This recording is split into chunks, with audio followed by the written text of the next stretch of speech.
So welcome to my IELTS Preparation Course.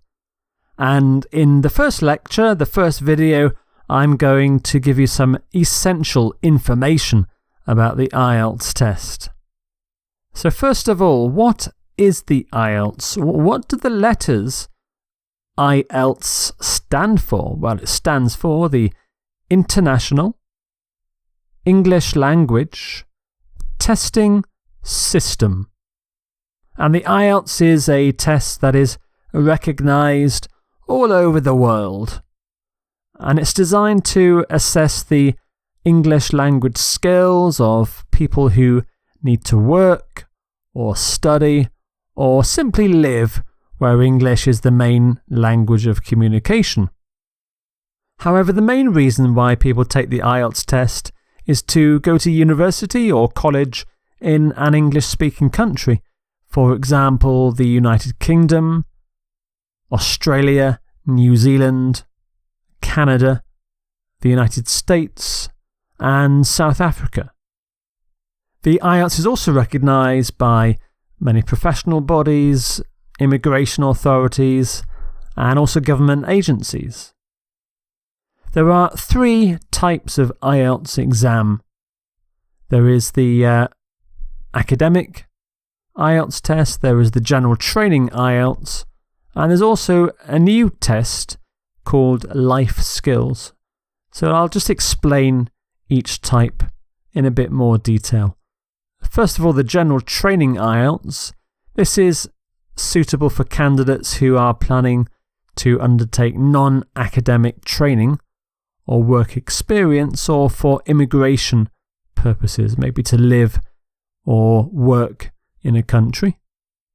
There is the academic IELTS, which is suitable for students who want to enter an undergraduate or postgraduate course in a higher education institute, such as a university or a college.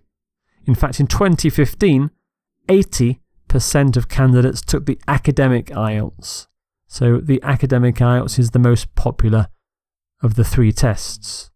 So what's the difference between the general training IELTS and the academic IELTS? The reading and writing tests are different in the two tests. You have different reading and writing tests. However, the speaking and listening tests are exactly the same. You do the same test. The third type of IELTS test is a new one called the life skills test. And it's a test designed for people applying for a visa to live in the United Kingdom. And it only tests your speaking and listening skills. And the test actually comes in three different difficulty levels related to the CEFR, the Common European Framework of Reference. So you can do the test at A2, A1 and B2 level. You may have also heard of the UK VI. This is not a special test, it's actually a procedure to ensure that the IELTS test is carried out properly for immigration purposes to the United Kingdom. So the United Kingdom Immigration Services wants to make sure that there are special procedures in the examination centre to make sure that the results are reliable and secure. So for example, the main difference really is that the speaking test is videoed. And so you can do UKVI with either the general academic or the life skills test. Let's look briefly at the exam format. I go through this in a lot more detail later on in the course for the different sections. The main test is you'll take the listening, the reading and the writing parts of the IELTS test at the same sitting, and it lasts about 2 hours and 40 minutes. The speaking test is carried out separately from the other three tests.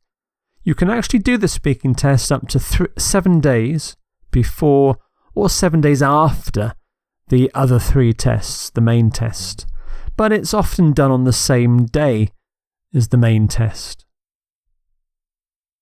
So what actually happens in these tests. Well, the listening test actually has 4 parts.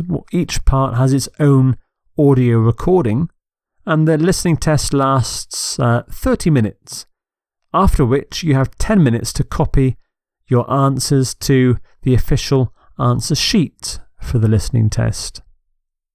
The reading tests are slightly different for academic and general training. For academic, you have 3 texts.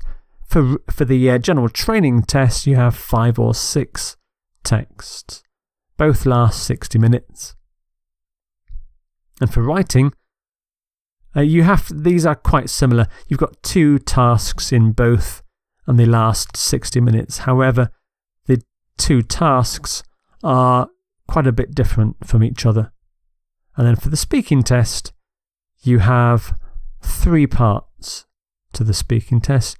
The whole thing for the speaking test lasts about 15 minutes.